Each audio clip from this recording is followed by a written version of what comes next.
Have you ever wanted to play Hotline Miami but with Eldritch superpowers? Well, I've got just the game for you. Deadbolt was released in 2016 as the sophomore project of Hoppo Games, the studio behind Risk of Rain. Since this game was released 4 years ago, I'm sure some of you already know about it, but for how wonderful the game is, it doesn't get enough publicity. In Deadbolt, you play as the Reaper, who is given specific contracts to complete by a mysterious fireplace inside of his home.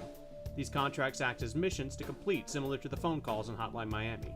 Each mission has an objective ranging from gathering information to leaving no one left alive.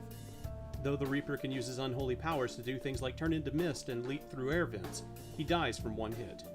Though usually described as a stealth action hybrid, I'm more of the opinion that Deadbolt is a puzzle action game.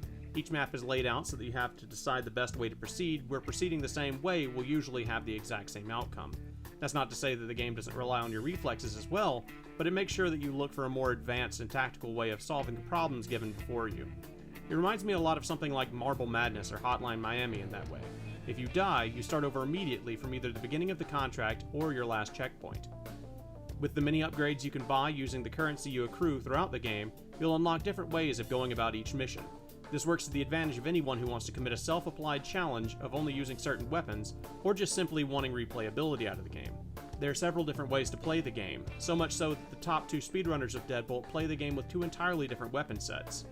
This is also why this game works great as a speedrunning game. The fact that this game is so based on both skill and higher thinking makes it prime for trying to get through the game as fast as you can, or perhaps with just the highest score. My first playthrough of Deadbolt I completed in about 6 hours, but as you can see in the background, some people can complete this game much faster. The world record currently stands at 25 minutes and 33 seconds. That's what you're viewing now. Speaking of what you're viewing, also consider what you're hearing.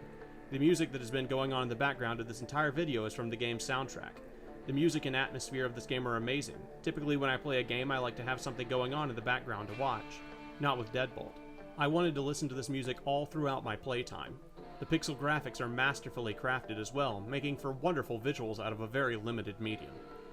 The game doesn't end after you're done with the story mode either. There is a very active modding community for this game. From making custom maps to complete file editing for new weapons and items, this game is more than you would usually get out of a game of its price. This community has its own Discord, which I'll link in the description below this video. Deadbolt is listed on Steam right now for $10, but you can also get it on GOG for the same price. If the game seems like something that you would be into, I guarantee you'll enjoy it. Deadbolt gets a 9 out of 10. Great. Thank you for watching. If you enjoyed this video, please consider subscribing for more.